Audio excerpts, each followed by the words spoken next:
It's William McCoy here with the Return Podcast and my co-host Asia. Asia, introduce yourself.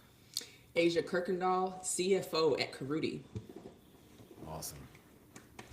All right, so for our topic today, you guys might have seen these headlines floating around these last few weeks, but we are talking about the 300,000 Black women who either left the workforce or have been pushed out of the workforce in the 3 months when they ran this report.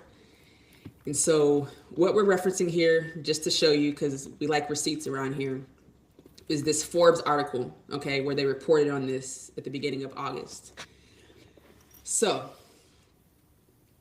when we're talking about economic risk and just how this affects not just Black women, but the economy as a whole, I feel like this is kind of like a symptom. I feel like, yes, we've been seeing the global economy, the market changes, all these different shifts and things happening. And so generally people are kind of paying attention to see what we do next. But because these layoffs, closing DEI, whatever the reason, because Black women were the first ones affected at mass, I feel like people kind of aren't paying attention to what's coming down the pipeline or what this is a symptom of. So if Black women are the first to feel it, how long after before it affects the rest of the economy? And then most importantly, what is the solution here if jobs are no longer available that people need? Yeah, I mean, Asia, it's tough. Watching that article come out and knowing some friends who lost their job. I remember being on TikTok and seeing a friend of mine who said she had just lost her job. Now she was also an influencer, so she was kind of able to, go full soul into that. But obviously that's a hit, right? And you think about the effects of that. That many women losing jobs.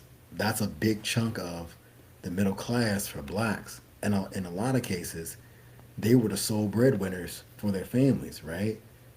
So if you're talking about 300 capable women, educated black women who can't find space in America's workforce, then maybe they're not the problem. Maybe it's the pipeline itself. And so the question comes to like, how do we build new pipelines? So, I mean, I know you don't necessarily like when people answer a question with the question, but what pipelines are we talking about here? Because if we're talking about the regular workforce job, getting the W-2 pipeline, that's one question.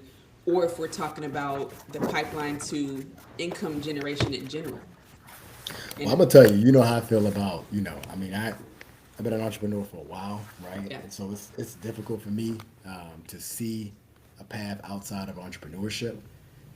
It's really, really difficult out here for everybody, but specifically, I'm seeing a lot of my black friends and just people online having a really tough time finding work. And so when I'm talking about pipelines, I'm talking about building new pipelines specifically in entrepreneurship yeah, around ownership of companies that are black, yeah, that are then hiring people who are black, yeah, right?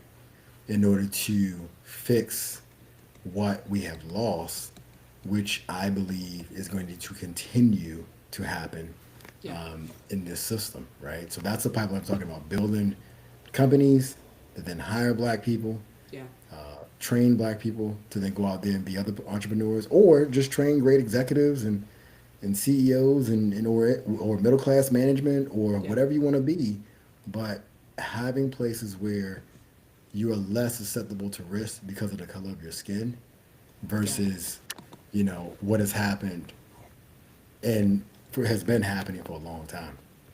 Okay, that's good because I feel like what the opportunity we have right now is to talk about, like you said, entrepreneurship and how that creates jobs. So I feel Yeah. like in a lot of conversations about entrepreneurship and business ownership, people, whether they know it or not, kind of pit one against the other, like, oh, job, W-2, or business ownership, as if they can't exist together. And so Right. it's kind of like picking up where we left off on our last episode, talking about the role that corporations play, and if these corporations don't align, they aren't behaving in a way that aligns with your personal values, doesn't matter who you're working for. You just want to work for a company that's going to be feeding into the things you care about, align with your values, with your community. And so, to your point, I don't believe everybody's meant to be a founder or a business owner.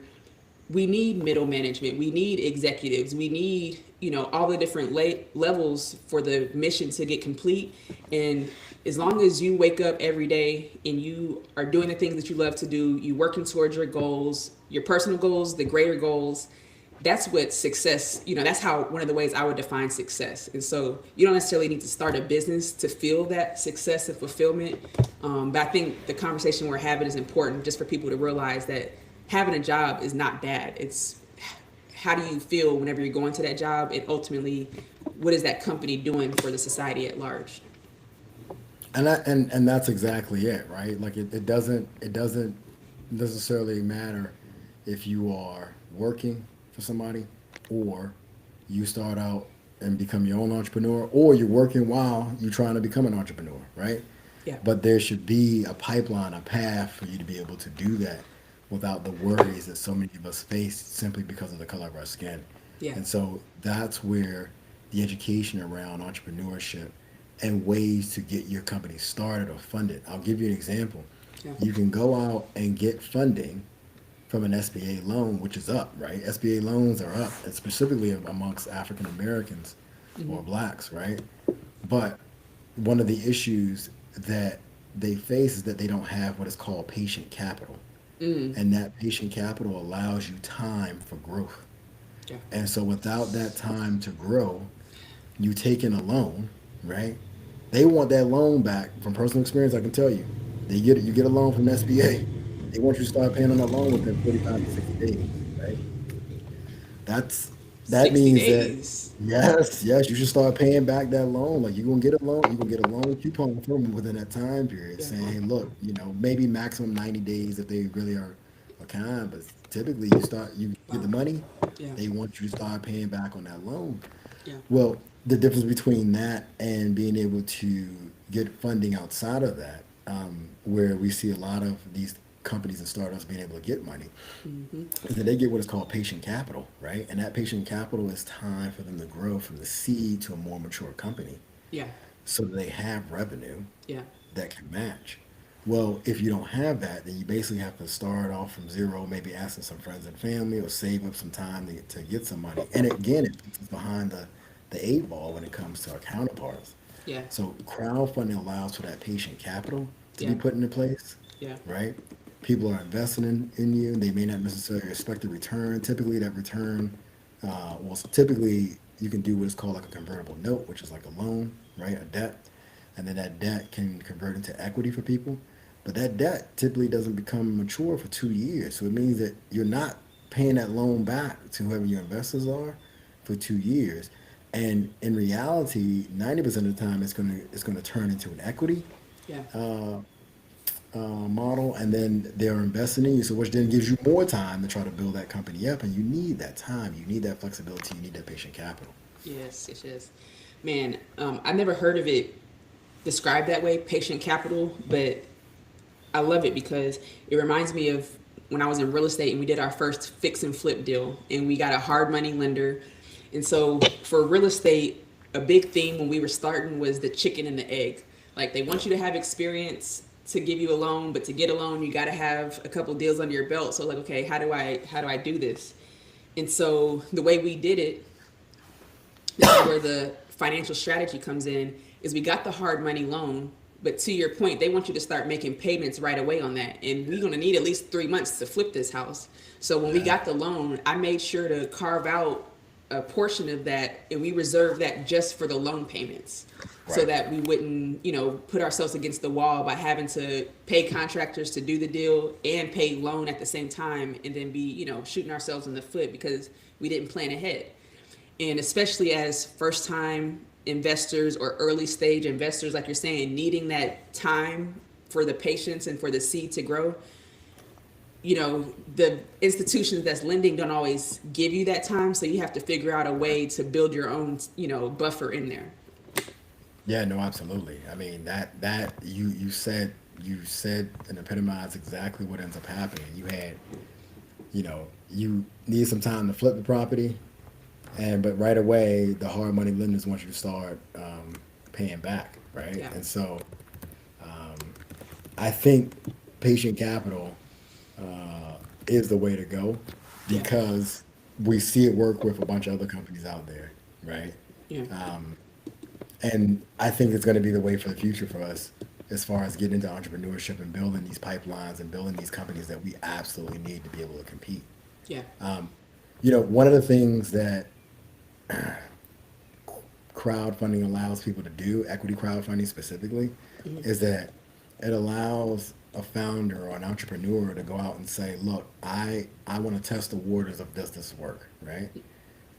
And typically the people who are going to be investing in your company are going to be people who are from your community or at least look like something about you may resonate with them, right? And so that's your market, right, as well, right? So your investor could also be your customer, right? Yes. And that's not something that typically happens. And so crowdfunding, specifically Mm. equity crowdfunding, allows you to be able to test your idea first on would people invest in me, this idea, okay? And then would those same people end up using my product? And if they're investing in you, they're typically going to invest in you because they see your product as a product that they would typically use. Does that make Yes. sense? Absolutely. Yes. Back to investing to what you know or what aligns with your values. Okay. So what I wanted to do when we talk about patient capital, I wanted to take a second to kind of dive into some of the terminology that we brought up. Yep. So when we're talking about debt and equity, we've been talking about that and speaking about them as if they're different because there are, but I want to talk about exactly what makes them different and how that relates to, what we're doing here at Karuti. So debt, as you guys know, just like a loan, if somebody lends you money, you promise to pay them an interest rate in return for lending you that money. So that is a debt loan.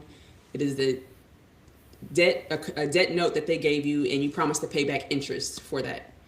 Right. Now, equity on the other sense, it could be the same person, but instead of them giving you the money and you promising to pay interest on that money, instead they're giving you that money and it's going to be a stake in the company or a stake in the product that you're building. So instead of getting a percent interest in return for equity, they're getting a percent of the profits. And so let's say, again, going back to patient capital, let's say you got an equity investor and let's say you're not profitable for 2 years.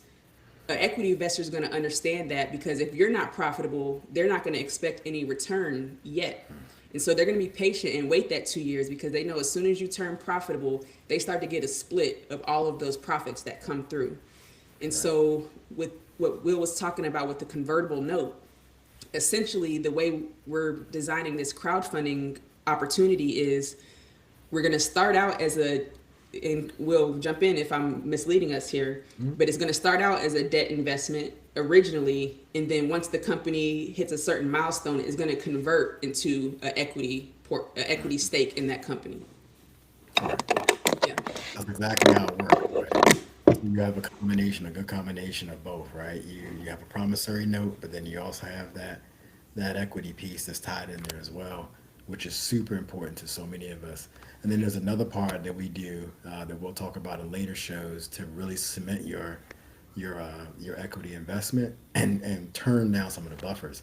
So you guys are gonna have to stick around for the next episodes that come up as we go into further how we try to de-risk. Now, let's be clear that none of this is considered advice. Again, visit SEC and FINRA. Please look at risk when it comes to investment. All investments involve risk. But what we're here to do is to give information about that, about crowdfunding specifically as a vehicle, and then also talk about other topics, right? Like things that are related to us as a people and find fixes of not begging for a fix, but laying our own bricks and then cementing it with our own companies and our own ventures. So stick with us. Thanks for having us. Thanks for being with us. We'll talk soon. Peace, y'all.